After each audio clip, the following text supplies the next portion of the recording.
Hello students and जय हिंद। I welcome you all to Magnet Brains, एक ऐसा प्लेटफॉर्म जहाँ पे क्लास 1 से लेकर क्लास 12 तक सारा का सारा क्वालिटी एजुकेशनल कंटेंट एक्सक्लूसिवली आप लोगों के सामने फ्री ऑफ कॉस्ट लेकर आया जाता है। मतलब ये कि यहाँ कभी ऐसा नहीं होता कि आपको किसी सब्जेक्ट के 1 या 2 चैप्टर एक्सेस करने के लिए मिले और उसके बाद आपसे ये बोला जाए कि भाई बचा हुआ कंटेंट अगर आपने देखना है तो या तो उसके लिए आपको किसी तरीके की कोई फीस देना पड़ेगी या कोई पेड सब्सक्रिप्शन लेना पड़ेगा। ऐसा मैग्नेट ब्रेन्स पर नहीं होता। मैग्नेट ब्रेन्स प्रतिबद्ध है आप लोगों तक सारा का सारा quality educational content exclusively free of cost लेकर आने के लिए, जिसकी मदद से आप लोग अपने एग्जामिनेशंस में अच्छे से अच्छा परफॉर्म कर सकें, आपके सब्जेक्ट्स की अंडरस्टैंडिंग अच्छी डेवलप हो सके, आपके कंसेप्ट की क्लैरिटी अच्छी हो सके और आप अच्छे से अच्छे मार्क्स स्कोर कर सकें। साथ ही साथ आप लोग इस नॉलेज की मदद से अपने करियर्स में अच्छा परफॉर्म कर सकें, अच्छे अच्छे पदों पर पहुँचें और देश की तरक्की और उन्नति में आप लोगों का भी अपना एक योगदान हो, एक कॉन्ट्रीब्यूशन हो। यही मैग्नेट ब्रेन्स का ध्येय है और इसी को ध्यान में रखकर हम लोग आगे बढ़ रहे हैं एंड इसी नोट पे हम अपने आज के सेशन की शुरुआत करेंगे। तो आज का जो हमारा सेशन रहने वाला है उसमें हम लोग हमारे class 11th health and physical education के की जो एनसीईआरटी की किताब है उसका चैप्टर नंबर 4 जिसका नाम है इंडिविजुअल गेम्स, इसमें जो सेकंड गेम हम लोगों ने पढ़ा था बैडमिंटन, उसके ऊपर एमसीक्यूज वगैरह को सॉल्व करेंगे। इसकी मदद से 2-3 चीज़ें होंगी। सबसे पहले तो हमारे जो कंसेप्ट वगैरह हैं बैडमिंटन का जो हमारा गेम हमने पढ़ा था, इससे इसके वेरियस रूल्स एंड रेगुलेशंस वगैरह से रिलेटेड जो हमारे कंसेप्ट हैं वो अच्छे से ब्रशअप हो जाएंगे, एक बार अच्छे से रिवाइज हो जाएंगे। हमें अपनी एक अंडरस्टैंडिंग समझ में आ जाएगी कि अभी हमारी क्या स्टैंडिंग है इस सब्जेक्ट के रिस्पेक्ट में, इन कंसेप्ट्स इसके पर्टिकुलर इस टॉपिक के रिस्पेक्ट में, इसके कंसेप्ट्स वगैरह के रिस्पेक्ट में। और तीसरी चीज़ यहाँ से ये क्लियर हो जाएगा कि अभी कितना और काम करने की ज़रूरत है एग्जाम पॉइंट ऑफ व्यू से, अभी अपने को कंसेप्ट का कितना रिविजन और कितना प्रिपरेशन वगैरह करने की ज़रूरत है। तो कहीं ना कहीं हम लोगों के लिए एक हेल्पफुल सेशन रहेगा, एक फ्रूटफुल सेशन रहेगा, कहीं ना कहीं में काफ़ी कुछ सीखने को मिलेगा और इंटरेस्टिंग सेशन रहेगा। So now without any further ado here we begin. चलें शुरू करते हैं। तो जो पहला क्वेश्चन हमसे पूछा गया है उसमें पूछा है how many feathers should be in a shuttle. आपका जो शटल कॉक होता है बैडमिंटन के गेम में, जो शटल इस्तेमाल होता है, जो शटल कॉक इस्तेमाल होता है, उसमें कितने फेदर्स होते हैं या फिर कितने फेदर्स होने चाहिए स्टैंडर्ड जो आपका इंटरनेशनल शटल कॉक के जो रूल्स एंड रेगुलेशंस हैं उसके अनुसार जो स्टैंडर्ड प्रिस्क्राइब किया गया उसमें आपको बताया गया है कि एक शटल कॉक जो होगी उसमें कितने नंबर ऑफ आपके फेदर्स होने चाहिए। तो उसी रिस्पेक्ट में सवाल पूछा गया है कि आपका जो शटल कॉक है, जो शटल है, उसमें कितने फेदर्स या कितने पंख होने चाहिए। ऑप्शंस आपको दिए गए 12, 26, 16 एंड 20। तो इसका जो सही जवाब है वो है 16। ऑप्शन नंबर सी जो है इसका सही आंसर है। आपके जो इंटरनेशनल मैचेस में जो आपका शटल कॉक इस्तेमाल होती है उसमें बाकायदा आपका जो स्टैंडर्ड है वो प्रिस्क्राइब्ड है कि 16 आपके जो फेदर्स हैं उसकी मदद से मिलाकर आपकी शटल कॉक को बनाया जाएगा। एक बात और याद रखिएगा, शटल के लिए एक और नाम इस्तेमाल होता है, ये अपनी किताब में डिस्क्राइब नहीं किया गया मगर कई जगहों पर बहुत कॉमनली जो है शटल कॉक के लिए या शटल के लिए बैडमिंटन में एक और वर्ड का इस्तेमाल किया जाता है, वो है बर्डी। क्योंकि आपका बर्ड के पंखों से बनाई गई है तो उसी के बेसिस पर ये लोग इसको कई बार बर्डी भी बोल देते हैं। तो ये भी एक वर्ड है, अपने को याद रखना है। तो कभी अगर शटल कॉक की जगह बर्डी पूछ लिया तो अपने को कंफ्यूज नहीं होना है, बात वही है, बर्डी का मतलब शटल कॉक होता है, शटल कॉक का मतलब बर्डी होता है। खैर क्वेश्चन नंबर 1 इसका सही जवाब है option number C, that is 16 feathers. अगला देखते हैं question number 2। Which of the following combination do not exist in badminton. अब हमको ये बताना है कि बैडमिंटन में इनमें से कौन सा कॉम्बिनेशन एग्जिस्ट नहीं करता। ऑप्शंस हैं women single, mix single, women double, mix double. तो जैसे कि अपना गेम होता है उस गेम में जनरली या तो आपका सिंगल्स का मैच होगा या फिर डबल्स का मैच होगा। तो सिंगल्स के जो मैच होते हैं या फिर जो डबल्स के मैच होते हैं उसके अलग अलग अपने कॉम्बिनेशंस वगैरह होते हैं। अब इसमें सवाल ये पूछा गया है कि वो जो कॉम्बिनेशंस होते हैं उनमें से, इनमें जो कॉम्बिनेशन दिए गए हैं उनमें से कौन सा कॉम्बिनेशन एग्जिस्ट नहीं करता। तो वुमेन्स का सिंगल तो होता है। वुमेन सिंगल का मतलब क्या, जैसे लेट से एक आपका एक तरफ में एक महिला खेल रही है, उसके अगेंस्ट में भी एक महिला खेल रही है, ये आपका कोर्ट है, यहाँ पर एक लेडी है और यहाँ पर एक लेडी है, तो महिलाओं का अपना मैच चल रहा है, ये वुमेन सिंगल तो होता ही होता है। तो ये वाला ऑप्शन तो एग्जिस्ट करता है। वुमेन्स का डबल भी होता है। वुमेन्स के डबल का मतलब क्या हो गया कि एक तरफ 2 महिलाएं, उनके अगेंस्ट में भी आपको 2 महिलाएं देखने के लिए मिल रही हैं। तीसरा आपका मिक्स डबल्स भी होता है कि एक तरफ में आपका एक महिला और एक पुरुष है और दूसरी तरफ में आपका एक महिला और एक पुरुष है। मिक्स सिंगल्स जैसी कोई चीज नहीं होती। जब आप सिंगल खेल रहे हो तो फिर मिक्स करने की कोई बात ही नहीं उठती ना, एक तरफ एक खिलाड़ी है दूसरी तरफ एक खिलाड़ी है, या तो दोनों महिला हो जाएंगे या फिर दोनों पुरुष हो जाएंगे। मिक्स सिंगल्स के नाम पे अगर आप ये बोल रहे हो कि एक तरफ महिला है फिर एक तरफ पुरुष है तो ऐसा कुछ एग्जिस्ट करता नहीं है, इसलिए ये वाला ऑप्शन जो है एग्जिस्ट नहीं करता, या फिर ये वाला ऑप्शन जो है गलत है। बैडमिंटन में ऐसा कोई कॉम्बिनेशन नहीं होता। अब क्योंकि हमसे यह पूछा गया है कि कौन सा कॉम्बिनेशन एग्जिस्ट नहीं करता है, हमें यही बताना है। इसलिए क्वेश्चन नंबर 2 का जो सही जवाब हो जाएगा वो हो जाएगा option number B, mix singles जैसी कोई चीज एग्जिस्ट नहीं करती। Question number 2 option number B is the right answer. चलें अगला क्वेश्चन देखते हैं, question number 3, in which year did badminton became an Olympic sport. अब हमें यह बताना है कि बैडमिंटन जो है इनमें से किस साल में ओलंपिक के स्पोर्ट के तौर पर जो है शामिल किया गया था ओलंपिक्स में, या फिर ओलंपिक्स में इवेंट के तौर पर शामिल किया गया था। मतलब ये कि इसके मुकाबले करवाए जाएंगे और जीतने वालों को गोल्ड, सिल्वर और ब्रॉन्ज मेडल्स वगैरह दिए जाएंगे, और ये जो मेडल्स हैं उनकी देश की जो मेडल टैली होती है उसमें काउंट किए जाएंगे। तो इस चीज़ को हम लोग इवेंट बोलते हैं, तो या फिर ओलंपिक स्पोर्ट बोलते हैं। कई बार ये भी होता है कि ओलंपिक में सिर्फ प्रदर्शनी के लिए गेम्स वगैरह को ऑर्गेनाइज करवाया जाता है और उसमें जीतने हारने पे आपको मेडल वगैरह नहीं मिलते, तो वो एक अलग चीज़ है, उसको इवेंट में काउंट नहीं किया जाता। ओलंपिक इवेंट या फिर ओलंपिक स्पोर्ट नहीं बोला जाता उसे, इसको याद रखिएगा। तो कौन से साल में बैडमिंटन जो है ओलंपिक स्पोर्ट बना था अब ये बताना है। 1989, 2000, 1996, 1992। सही जवाब है ऑप्शन नंबर डी, 1992। अब 1992 में कहाँ पे ओलंपिक्स हुए थे, उन ओलंपिक्स का क्या नाम था जहाँ पे इसको ओलंपिक स्पोर्ट बनाया गया था। ये एक छोटा सा होमवर्क मेरी तरफ से आप लोगों के लिए, आप मुझे बताइएगा 1992 में कहाँ पे ओलंपिक्स हुए थे जिसमें बैडमिंटन को जो है ऑफिशियली शामिल किया गया था, ये बताइएगा। क्वेश्चन नंबर 3 का जो सही जवाब है ऑप्शन नंबर डी। अगला, each game is played up to how many points. आपका जो बैडमिंटन का हर एक गेम है उसको कितने पॉइंट्स तक खेला जाता है। पहला ऑप्शन है 11, दूसरा ऑप्शन है 15, तीसरा ऑप्शन है 21 और चौथा ऑप्शन है 31।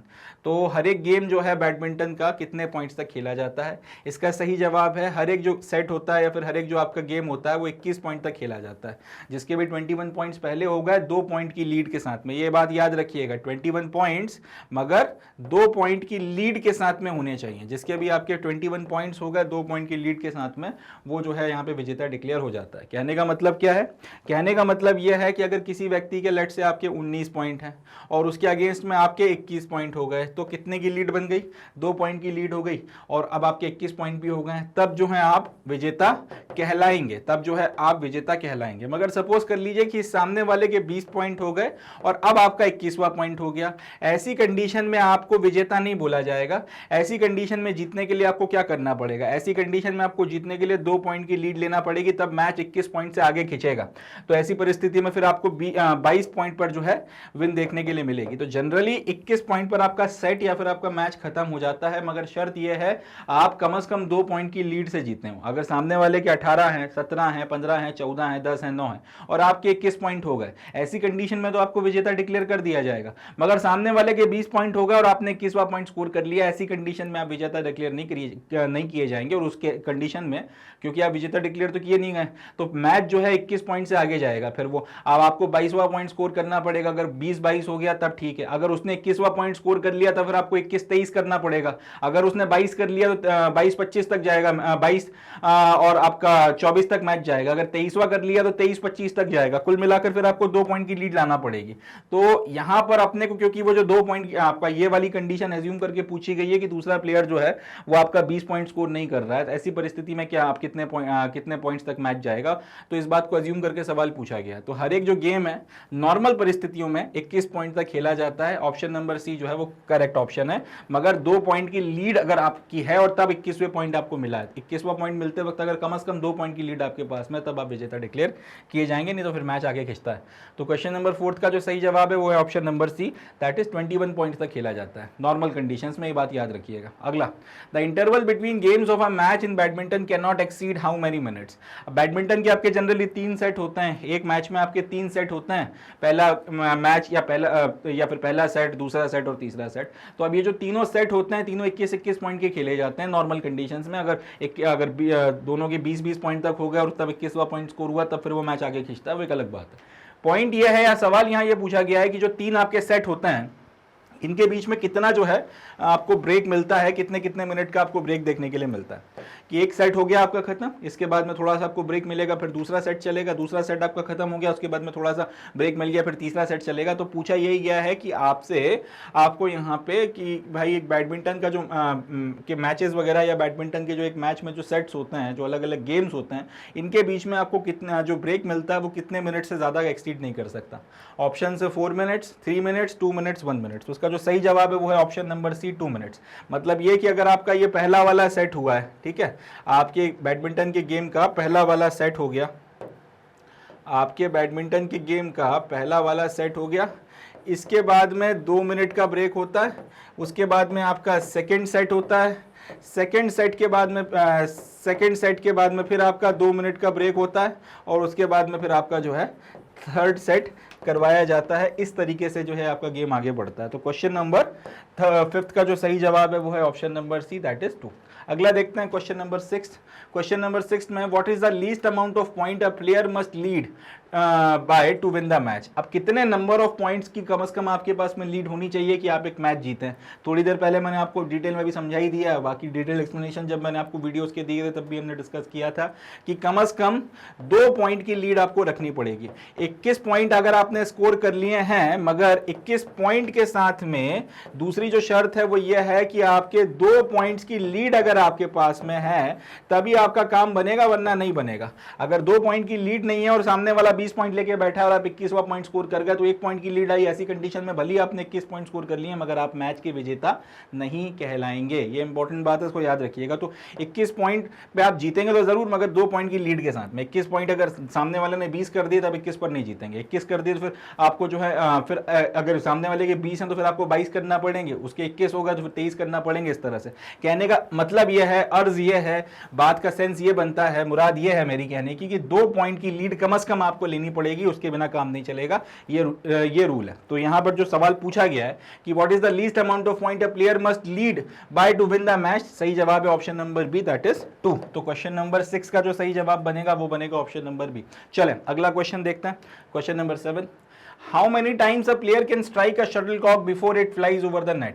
अब एक बार लेट से आप और मैं गेम खेल रहे हैं आपका बैडमिंटन का, एक बार मैंने आपको सर्व कर दिया, अब आप मुझे सर्व करोगे, फिर मैं आपको सर्व करूंगा। सवाल ये पूछा गया है कि नेट को पार करके जब एक प्लेयर के पास में शटलकॉक आता है तो आप उसको दूसरे प्लेयर तक पहुंचाने के पहले कितनी बार मार सकते हैं, कितनी बार आप उसे हिट कर सकते हैं, सवाल ये पूछा गया। तो how many times a player can strike a shuttlecock before it flies over the net. Net के ऊपर फिर से ये वापस लौट कर चली जाए, उसके पहले एक प्लेयर अगर कोर्ट के इस तरफ खड़ा है तो वो कितनी बार जो है शटलकॉक को हिट कर सकता है।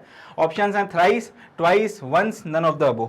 इसका जो सही जवाब है वो बनता है option number C, that is सिर्फ एक बार आप शटलकॉक को हिट कर सकते हो, एक से ज्यादा बार आप उसे हिट नहीं कर सकते। कहने का मतलब यह है, अर्ज ये बनता है कि लेट से मैंने आपको सर्व किया यहां से, अब मैंने सिर्फ एक बार शटलकॉक को हिट किया, अब आपके पास में नेट को क्रॉस करके आपके पास में पहुंच गई। अब आप जो है फिर से जब मेरी तरफ आपकी तरफ आप आएगी तो आप उसे एक बार हिट करोगे और उसके बाद मेरी तरफ वापस पहुंचाने की कोशिश करोगे।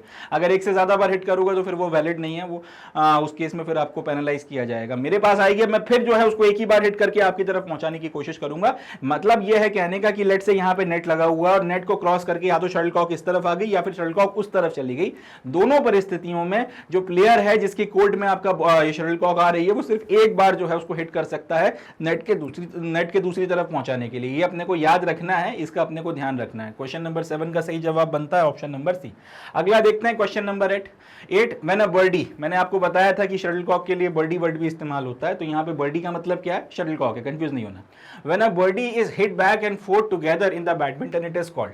यानी कि एक बर्डी को या फिर एक शटलकॉक को जब दोनों तरफ से लगातार मारा जाता है और कोई भी पॉइंट स्कोर नहीं कर पाता, तब इस चीज को क्या कहते हैं, समझा देता हूं और ढंग से। लेट्स से मैंने आपकी तरफ शटलकॉक को मारा, आपने फिर मेरी तरफ मारा, मैंने फिर आपकी तरफ मारा, आपने फिर मेरी तरफ मारा, मैंने फिर आपकी तरफ मारा, आपने फिर मेरी तरफ मारा। अब लगातार हम एक दूसरे के साथ में शटलकॉक का आदान प्रदान किए चले जा रहे हैं, पॉइंट कोई स्कोर नहीं कर पा रहा, बस लगातार जो है ये मैच अपना लगातार चल रहा है। मैं मार रहा हूं, आप मार रहे हो, मैं मार रहा हूं, आप मार रहा हूं, इस तरीके से लगातार अपना मैच चला जा रहा है मगर कोई स्कोर नहीं कर पा रहा। तो इस कंडीशन को, ये जो परिस्थिति यहां पे बनकर तैयार हो गई है कि एक बर्डी या फिर एक शटलकॉक को is being hit back and fourth, लगातार दोनों तरह से उसको हिट किया जा रहा है और दोनों लगातार जो है एक दूसरे के साथ में सर्विस एक दूसरे के साथ में किए चले जा रहे हैं। तो ये जो परिस्थिति बनी है जिसमें कोई पॉइंट स्कोर नहीं कर पा रहा मगर बैक एंड फोर्थ लगातार एक दूसरे की तरफ में शटलकॉक मारे चले जा रहे हैं, इसको क्या कहा जाता है? ऑप्शंस हैं सर्व, सेट, स्मैश, रैली। तो इसका जो सही जवाब है वो बनता है ऑप्शन नंबर डी, रैली। जब आप दोनों में से कोई, या लेट से आप और मैं आपकी और मेरी बात कर लेते हैं कि मैं और आप मैच खेल रहे हैं, आप मेरी तरफ शटलकॉक मारे जा रहे हो, मैं आपकी तरफ मार रहा हूं, आप मेरी तरफ मार रहे हो, मैं आपकी तरफ मार रहा हूं, दोनों में से कोई भी जो है शटलकॉक को एक दूसरे के आपके खाने में, एक दूसरे के कोर्ट में गिरा नहीं पा रहा, तो पॉइंट तो स्कोर हो नहीं रहा है, मगर लगातार ये आपकी सर्विस एक दूसरे की तरफ में हुए चली जा रही है, एक दूसरे की तरफ में हम लोग लगातार जो है हिट किए चले जा रहे हैं बैक एंड फोर्थ। मैंने आपकी तरफ मारा बैक, आपने फोर्थ मेरी तरफ मार दिया, फिर बैक आपकी तरफ मारा आपने, फिर फोर्थ मेरी तरफ मार दिया। अब लगातार ये चला चला जा रहा है, तो इस चीज को जो है रैली बोला जाता है, ये चीज रैली कहलाती है। तो क्वेश्चन नंबर 8 का जो सही जवाब बन जाएगा वो बन जाएगा ऑप्शन नंबर डी, रैली। अगला क्वेश्चन देखते हैं, question number 9, the official name of birdie is. अब ये तो बड़ा आसान सवाल बन गया है, बर्डी जो है उसका ऑफिशियल नाम क्या है? बस, शटल, रॉबिन, ईगल। तो इसका जो सही जवाब है वो बनता है शटल। क्वेश्चन नंबर 9 सही जवाब है ऑप्शन नंबर बी, शटल। इसमें ज्यादा कुछ समझाने के लिए है नहीं। अगला आता है question number 10, in a badminton game the winner is the first one two reach dash points. Badminton game में विनर वो है जो पहले इतने पॉइंट स्कोर कर ले। तो इसका जो सही जवाब है वो बनता है option number C, that is जो सामने वाला 21 पॉइंट्स पहले स्कोर कर लेगा वो विजेता कहलाएगा। मगर ये पूरा जवाब नहीं है, ये अधूरा जवाब है। यहां मानकर चला जा रहा है कि दूसरा प्लेयर जो है वो कम से कम 2 पॉइंट पीछे रहेगा। मगर अगर यहां पे ये वाला ऑप्शन कहीं पर होता है कि 21 लिखा हुआ और साथ में लिखा होता है 21 प्लस 2 पॉइंट की लीड, तो ऐसी कंडीशन में सिर्फ 21 सही नहीं होता, ऐसी कंडीशन में 21 प्लस 2 पॉइंट लीड जो है वो सही हो जाता। मगर क्योंकि यहां पर ऐसा कोई ऑप्शन नहीं है, इसलिए हम लोग ऑप्शन नंबर सी के साथ में जाएंगे। मगर अगर 21 पॉइंट और कहीं पर 21 पॉइंट प्लस 2 पॉइंट की लीड लिखी होती तब जो है बात समझ में आती, तब फिर ऐसी कंडीशन में वो वाला ऑप्शन जो है सही हो जाता। तो क्वेश्चन नंबर 10 का जो सही जवाब है वो हो गया option number C, that is 21। चलें अगला क्वेश्चन देखते हैं, क्वेश्चन नंबर 11। तो नेक्स्ट अपना जो क्वेश्चन है क्वेश्चन नंबर 11, इसमें पूछा गया है which term is used when a player violets the rule. जब आपके बैडमिंटन में कोई भी प्लेयर अगर रूल्स का वायलेशन करता है, उसकी तरफ से रूल्स वगैरह अगर वायलेट होते हैं, तो फिर कौन से टर्म का इस्तेमाल किया जाता है, ये पूछा जा रहा है। ऑप्शंस हैं error, fault, mistake, none of the above. तो इसका जो सही जवाब बनता है इसका वो है फॉल्ट बोला जाता है। जब भी आपके किसी प्लेयर से रूल्स वगैरह का वायलेशन होता है तो ऐसी कंडीशन में इस चीज को बोला जाता है fault. Question number 11 option number B is the right answer. Question number 12, when a badminton player wins a rally how many points can he or she gate. जब आपका एक बैडमिंटन का प्लेयर एक रैली को जीत लेता है या फिर एक रैली जीतता है तो फिर उसको कितने पॉइंट्स मिलते हैं, अब हमको ये बताना है। ऑप्शन है 1 पॉइंट, 2 पॉइंट, 3 पॉइंट या 5 पॉइंट। तो एक बैडमिंटन प्लेयर जब एक रैली जीतता है उसे कितने पॉइंट मिलते हैं। रैली का मतलब क्या, वो मैंने आपको पहले ही बता दिया था कि अगर बैक एंड फोर्थ लगातार आप शटल कॉक को मारे चले जा रहे हैं तो ये चीज जो है, और कोई भी पॉइंट स्कोर नहीं कर पा रहा तो उसको बोलते हैं रैली। अब अगर रैली के बीच में कोई एक बंदा जो है हम दोनों में से किसी दूसरे बंदे की कोर्ट में अगर आपका शटल कॉक गिराने में कामयाब हो जाता है तो ऐसी कंडीशन में बोलते हैं ये रैली खत्म हो गई है।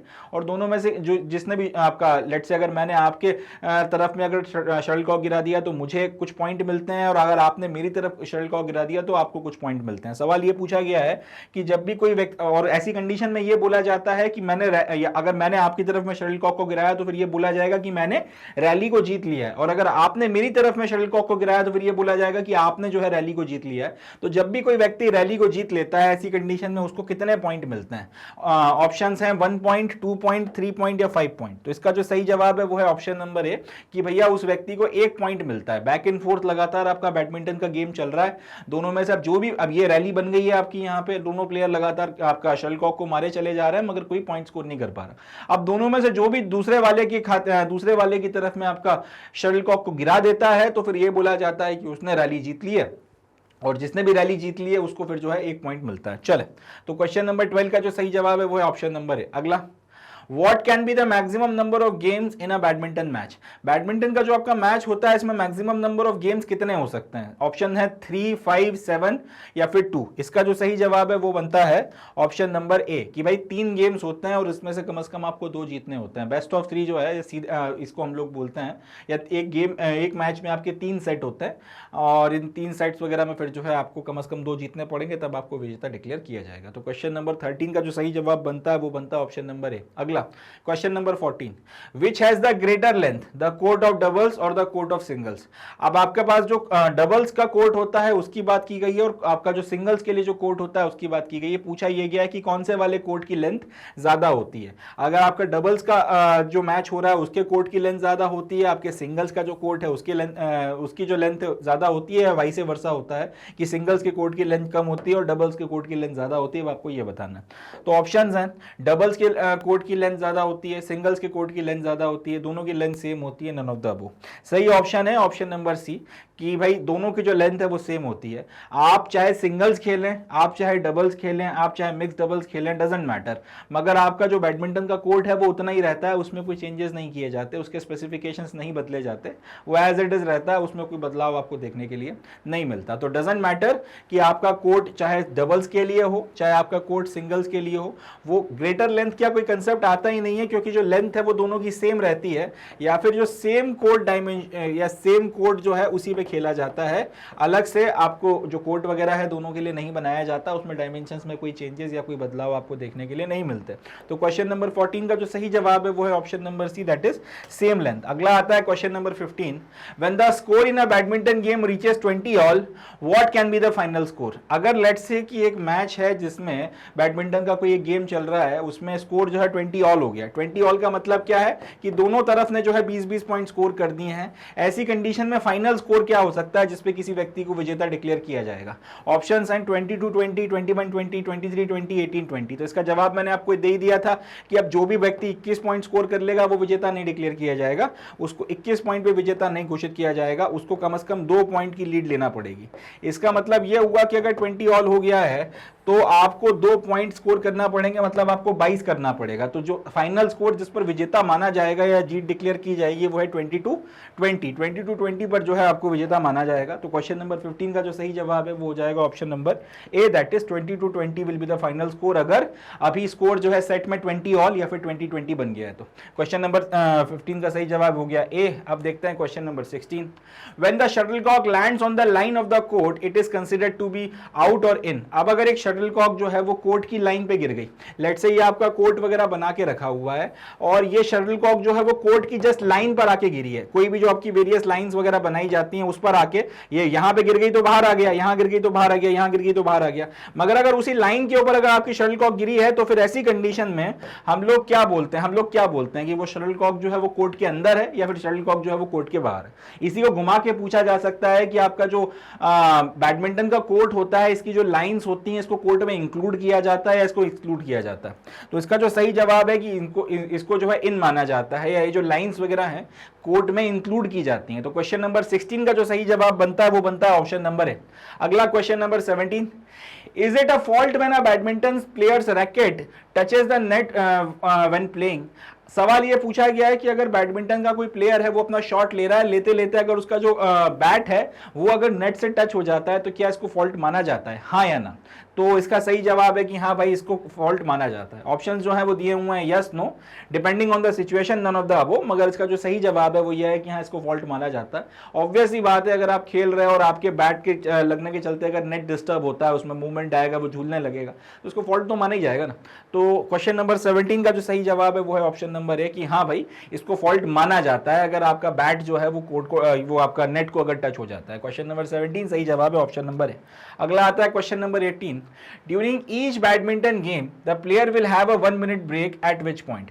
आपके जो बैडमिंटन के सारे गेम्स होते हैं उसमें प्लेयर्स वगैरह जो हैं उनको 1 मिनट का ब्रेक मिलता है मैच के बीच में। एक तो आपको 2 मिनट का ब्रेक मिलता है, एक आपका सेट खत्म हो गया और दूसरा सेट शुरू होना है उसके बीच में। मगर एक मैच अगर चल रहा है तो उसमें भी आपको 1 मिनट का एक ब्रेक जो है देखने के लिए मिलता है। मगर वो किस पॉइंट पे मिलता है, जब आपने 10 पॉइंट स्कोर कर लिए हैं तब मिलता है, जब 11 पॉइंट स्कोर कर लिए हैं तब मिलता है, जब 12 पॉइंट स्कोर कर लिए हैं तब मिलता है, जब 13 पॉइंट स्कोर कर लिए हैं तब मिलता है। सही जवाब है जब आप 11 पॉइंट स्कोर कर लेते हैं। कोई भी प्लेयर जब आपके 11 पॉइंट स्कोर करता है तो 1 मिनट का ब्रेक मिलता है। लेट से आपने और मैंने खेलना शुरू किया और 11 पॉइंट स्कोर हो गए मेरे, तो 1 मिनट का ब्रेक मिलेगा, फिर उसमें आप भी आराम करोगे, मैं भी आराम करूंगा। और लेट से अभी आप मेरे से थोड़ा पीछे चल रहे हो, अब थोड़ा मैच और आगे बढ़ता है, आपने 11 पॉइंट स्कोर कर लिए, तो फिर ऐसी कंडीशन में फिर एक ब्रेक मिलेगा 1 मिनट का, उसमें आप भी आराम करोगे, मैं भी आराम करूंगा, और फिर जो है मैच अपना कंटिन्यू किया जाएगा। फिर सेट खत्म होगा, उसके बाद 2 मिनट का ब्रेक मिलेगा, फिर आपका अगला सेट। इस तरह से चलती है कहानी।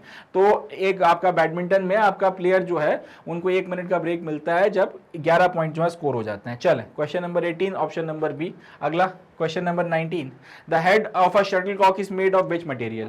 जो शटलकॉक है उसका हेड जो है किस मटेरियल का बना हुआ है। ऑप्शन है cork, oak, plastic, none of the above. तो इसका जो सही जवाब है वो है कॉर्क। जो आपका शटलकॉक का हेड होता है जो पीछे की तरफ में आपको देखने को मिलता है, शटलकॉक कुछ इस तरीके की होती है ना, तो यहाँ पर फिर जो ये आपका हेड लगाया जाता है पीछे की तरफ में, ये जो चीज़ है ये कॉर्क की बनी होती है, ये कॉर्क मटेरियल की बनी होती है, अपने को ध्यान रखना है। ये जो है कॉर्क मटेरियल की बनी होती है, ठीक है जी, ये ध्यान रखिएगा। Question number 19 option A is the correct answer. अगला देखते हैं question number 20। The feathers from which animal make the best shuttlecock in badminton. अब ये जो बैडमिंटन में शटलकॉक्स वगैरह बनाई जाती हैं, इनमें फेदर का इस्तेमाल होता है। 16 फेदर लगते हैं, वो अपन ने देख लिए। फेदर मतलब किसी ना किसी पंछी से आप ये पंख निकाल कर लाए होंगे। फेदर को हिंदी में अपन लोग पंख बोलते हैं ना। तो ये फेदर में ये जो आपने फेदर इस्तेमाल किए हैं शटलकॉक में, कहीं ना कहीं से तो लेकर आए होंगे। सवाल ये उठता है कहां से लेकर आए हो, कौन से जो आपके एनिमल है उसके फेदर सबसे बेस्ट रहते हैं अगर आपको शटलकॉक बनानी है बैडमिंटन के लिए। ऑप्शंस हैं duck, goose, chicken, none of the above. तो इसका जो सही जवाब है वो बनता है गूस। गूस जो है इसके फेदर्स वगैरह सबसे बेस्ट माने जाते हैं शटलकॉक वगैरह बनाने के लिए। उसके फेदर से बना हुआ जो आपका शटलकॉक है वो काफी लंबा चलता है, काफी अच्छा चलता है, और गेम वगैरह उससे बढ़िया तरीके से जो है सस्टेन करवाए जाते हैं। तो क्वेश्चन नंबर 20 का जो सही जवाब है वो है ऑप्शन नंबर बी। चलें अगला क्वेश्चन देखते हैं, क्वेश्चन नंबर 21। नेक्स्ट है क्वेश्चन नंबर 21। इसमें पूछा गया it will be a fault if shuttlecock lands outside the boundary of the court, it fails to pass over the net, it touches the player or dress of the player, all of the above। तो अपने को यहाँ पे क्या बताना है कि भाई इनमें से कौन सी परिस्थिति में बैडमिंटन के गेम में फॉल्ट माना जाता है, या फिर ये माना जाएगा कि आपसे फॉल्ट हो गया है बैडमिंटन खेलते वक्त में। ऑप्शंस आपको दिए गए हैं, जब आपका जो शटलकॉक है वो कोर्ट की बाउंड्री के बाहर गिर जाए। लेट्स से ये आपका कोर्ट है और इसकी बाउंड्री के बाहर यहाँ यहाँ यहाँ यहाँ कहीं पर अगर शटलकॉक गिर जाता है तो उस कंडीशन में उसको फॉल्ट माना जाता है। It fails to pass over the net, अगर ये नेट के ऊपर से पास नहीं कर पाए, ऐसी कंडीशन में नेट में अटक के रह जाए। तीसरा इट टचेस द प्लेयर और ड्रेस ऑफ द प्लेयर, अगर आपका जो शटलकॉक है या तो वो प्लेयर से टच हो जाए या प्लेयर की ड्रेस से टच हो जाए, या उसने अपने शरीर पर जो कुछ भी पहन रखा है उसमें से किसी चीज से टच हो जाए। और चौथा है ऑल ऑफ द अबव। तो भाई इसका जो सही जवाब है वो ये है कि अगर आपका शटलकॉक कोर्ट की बाउंड्री के बाहर गिरता है तो उसको तो फॉल्ट माना ही जाता है। अगर वो नेट में अटक के रह गया तो भी उसको फॉल्ट माना जाएगा।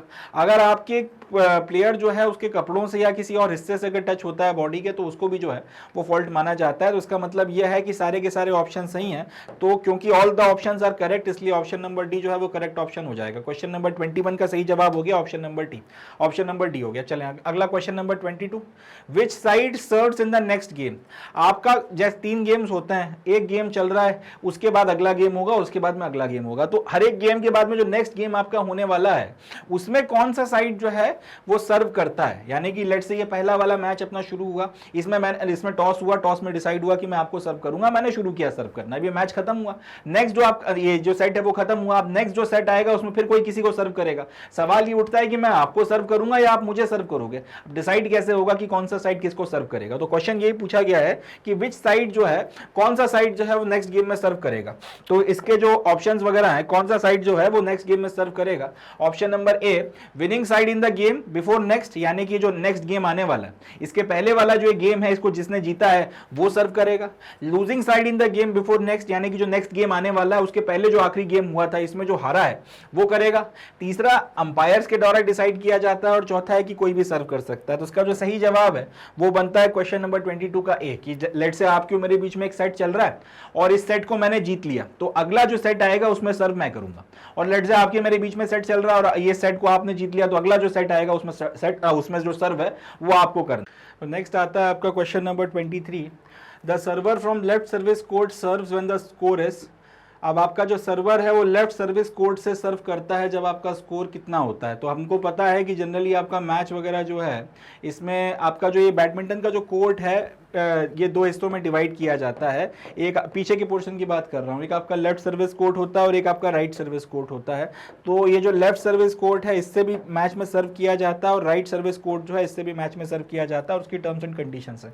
पूछा ये गया है कि अगर आपका ये बैडमिंटन का कोर्ट है और यहाँ पर ये आपका लेफ्ट सर्विस कोर्ट है और ये आपका राइट सर्विस कोर्ट है, तो ये जो लेफ्ट सर्विस कोर्ट है यहाँ से आपका सर्वर कब सर्व करेगा और यहाँ से जो आपका राइट सर्विस कोर्ट है वहाँ से कब करेगा। तो लेफ्ट सर्विस कोर्ट से आपका सर्वर तब सर्व करता है जब आपका स्कोर जो है वो ऑड हो जाता है। जब आपका स्कोर ऑड है, यानी कि क्वेश्चन नंबर 23 का जो सही जवाब जब बी होता है, तब जो है आपका जो सर्वर है वो आपका लेफ्ट सर्विस कोड से सर्व करता है। अगर इसी को घुमा के पूछते हैं कि राइट सर्विस कोड से कब सर्व करता है, तो उसका जवाब हो जाता है जब स्कोर आपका इवन हो जाता है। तो क्वेश्चन नंबर 23 का सही जवाब है ऑप्शन नंबर बी। अगला, what qualities are developed in children by playing badminton. अगर आप अपने बच्चों को लगातार बैडमिंटन वगैरह खेलने के लिए प्रोत्साहित करते हैं और बचपन से अगर बच्चों को बैडमिंटन खिलवाया जाता है, बैडमिंटन की प्रैक्टिस कराई जाती है, तो इसके चलते बच्चों में किस तरीके की क्वालिटीज डेवलप होती हैं। ऑप्शंस हैं, ability to quickly change direction, speed and agility, decision making and tactical skills, all of the above. तो इसका सही जवाब है भाई ऑल ऑफ द अबो, क्योंकि जब आप बैडमिंटन खेलते हो तो आपका मूवमेंट वगैरह बहुत तेज होता है, आपको क्विकली एक से दूसरी जगह जो है मूव करना पड़ता है। अगर लेट से कोर्ट है तो इधर से उधर, आगे पीछे, इस तरीके से आपको काफी ज्यादा जो है होना पड़ता है। तो आपकी जो बॉडी है उसमें क्विकली अपना डायरेक्शन चेंज करने की एबिलिटी डेवलप होती है, जिसको हम लोग कई बार हिंदी में बोलते हैं कि फुर्ती आती है, काफी ज्यादा स्फूर्ति आपके अंदर जो है आती चली जाती है। तो ये तो होता ही होता है। दूसरा, स्पीड एंड एजिलिटी भी आती है, इसमें भी कोई शक की बात नहीं, क्योंकि लगातार एक आगे पीछे इधर उधर और इस तरह हो गया, आगे पीछे हो गए और दाएं बाएं हो गए, तो लगातार आपको ये चीज जो है करते चले जाना और काफी लंबे वक्त तक करते चले जाना, तो स्पीड एंड एजिलिटी डेवलप होती है, स्टैमिना भी आता है। तीसरी चीज है कि अगर आपके अंदर डिसीजन मेकिंग स्किल्स डेवलप होती हैं और टैक्टिकल स्किल्स डेवलप होती हैं। टैक्टिकल स्किल्स का मतलब होता है अगर आपके सामने कोई परिस्थिति है और आपको at the same time split second, कुछ सेकंड्स के अंदर अगर आपको निर्णय लेना पड़े किसी चीज के ऊपर और एक्ट करना पड़े, तो उसको टैक्टिकल स्किल्स बोला जाता है। तो आपके अंदर टैक्टिकल स्किल्स डेवलप होती हैं और आपके अंदर डिसीजन मेकिंग स्किल्स वगैरह जो है वो भी डेवलप होती हैं। तो इसका जो सही जवाब हो जाता है क्वेश्चन नंबर 24 का, वो हो जाता है option number D, all of the above. Question number 24 का जो सही जवाब है, बैडमिंटन अगर आप अपने बच्चों को खिलवाओगे सारी की सारी चीजें डेवलप होती हैं, इसलिए क्योंकि ये सारी की सारी चीजें डेवलप होती हैं, इसलिए क्वेश्चन नंबर 24 का जो सही जवाब है वो हो जाएगा ऑप्शन नंबर डी। अगला आता है question number 25। Badminton was earlier known as, badminton को पहले किसी दूसरे नाम से जाना जाता था, और वो नाम क्या था? ऑप्शंस दिए हुए हैं, पूना, लंदन, दिल्ली, मद्रास। तो बैडमिंटन को एक शहर के नाम से जाना जाता था पहले, और वो शहर का नाम क्या था? ऑप्शन है, या फिर वो शहर जिसके नाम से इसको जाना जाता था, या वो नाम जो एक शहर का भी नाम है जिसके नाम से पहले बैडमिंटन को जाना जाता था, वो क्या है? ऑप्शंस हैं, पूना, लंदन, दिल्ली, मद्रास। सही जवाब है ऑप्शन नंबर ए, पूना। अब इसको पूना बोला क्यों जाता था, उसकी भी एक वजूहत है, उसकी भी एक रीजन है, क्योंकि जो आपके ब्रिटिश इंडियन आर्मी के अफसर हैं, उन्होंने बैडमिंटन को सबसे पहले खेलना शुरू किया था पुणे में 1860 में। 1860 में ये आपके जो ब्रिटिश इंडियन आर्मी के अफसर हुआ करते थे, अब शाम को टाइम पास करने के लिए और थोड़ा सा अपना स्टैमिना बनाने के लिए जो है बैडमिंटन खेला करते थे। क्योंकि जिन लोगों ने मिलिट्री की ट्रेनिंग नहीं करी है उनको या थोड़ा सा ऑड लग सकता है, रोज रोज जो है इतनी हार्ड ट्रेनिंग करना कई बार जो है बहुत बोरिंग हो जाता है। आपको 20-25 किलोमीटर रोज दौड़ना बिना, कई बार जो है वो बहुत ज़्यादा आपको बोरिंग हो जाता है। रोज रोज आपका एक्सरसाइजेस वगैरह करना, और खासतौर पे जब आप कमीशन हो चुके हैं, थोड़ा सा बोरिंग हो जाता है। मगर तो इस तरीके से गेम्स एंड स्पोर्ट्स में इन्वॉल्व होकर आपकी एक्सरसाइज भी होती रहती है और वो बोरिंग भी नहीं होता, इसलिए कई बार इस तरीके के गेम्स वगैरह में जो है शामिल हुआ जाता है। तो ब्रिटिश इंडियन आर्मी के अफसर वगैरह पुणे में शाम के वक्त में अपना एक्सरसाइजेस वगैरह को अवॉइड करने के लिए, और मगर कोई ऐसी चीज़ करने के लिए जिसमें आपका फिजिकल मूवमेंट या एक्टिविटी हो भी जाए और आपका कुछ मतलब बोरियत भी ना लगे, उसके लिए पुणे में 1860 में खेलना शुरू किए थे इस गेम को। इसलिए काफ़ी वक्त तक बैडमिंटन को पूना के नाम से भी जाना जाता था। जो आज का पुणे है उसी का पुराना नाम पूना हुआ करता था, उसके नाम से भी जाना जाता था। तो क्वेश्चन नंबर 25 का सही जवाब हो गया ऑप्शन नंबर ए। अगला देखते हैं question number 26। International badminton federation IBF, the international governing body for badminton was established in which year. तो जो इंटरनेशनल बैडमिंटन फेडरेशन है, जो पूरी दुनिया में बैडमिंटन को गवर्न करने के लिए बनाई गई इंटरनेशनल बॉडी है, इसकी स्थापना कौन से साल में की गई थी? 1934, 1934, 1936, 1936, 1930, 1930, 1940 यानी कि 1940। तो उसका जो सही जवाब है वो बनता है 1934 में इस संस्था की स्थापना जो है की गई थी। 1934 में इंटरनेशनल बैडमिंटन फेडरेशन, जिसकी जिम्मेदारी है कि पूरी दुनिया में बैडमिंटन के रूल्स एंड रेगुलेशंस को रेगुलेट करना और पूरा जो इंटरनेशनल इवेंट्स वगैरह करवाए जा रहे हैं उनको मैनेज करना, उसकी स्थापना की गई थी। तो क्वेश्चन नंबर 26 सही जवाब है ऑप्शन नंबर ए। अगला question number 27। The new name of International Badminton Federation, Badminton World Federation was adopted in which year? अब ये जो इंटरनेशनल बैडमिंटन फेडरेशन है जिसकी स्थापना 1934 में की गई थी, इन भाई लोगों ने अपना नाम भी बदला बाद में, और नाम चेंज करके क्या कर लिया? नाम चेंज करके इन लोगों ने कर लिया badminton world federation, BWF, badminton world federation. IBF से ये क्या बन गए, इंटरनेशनल बैडमिंटन फेडरेशन से ये भाई लोग बन गए badminton world federation, BWF।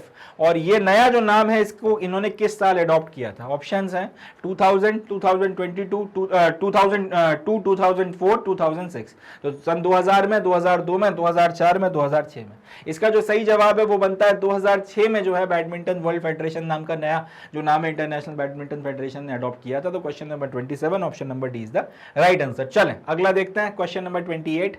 Thomas cup was first held in which year? Thomas cup जो है इसको सबसे पहले कौन से साल में करवाया गया था? 1948, 1950, 1960, 1965। तो क्वेश्चन नंबर 28 का जो सही जवाब है वो बनता है ऑप्शन नंबर है 1948 में जो है थॉमस कप को सबसे पहले करवाया गया था। अगला question number 29। Uber cup was first held in which year? Uber cup जो है इसको सबसे पहले किस साल में करवाया गया था? 1950, 1952, 1954, 1956 या 1950, 1952, 1954, 1956, 1956। किस साल में करवाया गया था? उबर कप सबसे पहले करवाया गया था 1956 में। चलो आगे बढ़ते हैं, question number 20। Sudirman cup was first held in which year? जो सुधीरमन कप है इसको सबसे पहले किस साल में करवाया गया था? ऑप्शंस हैं 1985, 1989, 1992 और 2000। इसका जो सही जवाब बनता है वो है 1989 में जो है सुधीरमन कप को सबसे पहले करवाया गया था। Question number 30। अगला question number 31। Individual world badminton championship was started in? Individual आपकी जो वर्ल्ड बैडमिंटन चैंपियनशिप है यानी कि जो आपका एक सिंगल्स की जो आपका वर्ल्ड बैडमिंटन चैंपियनशिप होती है इसको कौन से साल में शुरू किया गया था? ऑप्शंस है 1946, 1956, 66, 76। सही जवाब आता है 1956 में जो है इसको जो है शुरू किया गया था। अगला question number 32। When was the first demonstrated badminton event in Olympics? सबसे पहला जो आपका डिमॉन्स्ट्रेटिव इवेंट के तौर पर ओलंपिक्स में बैडमिंटन को कब खेला गया था?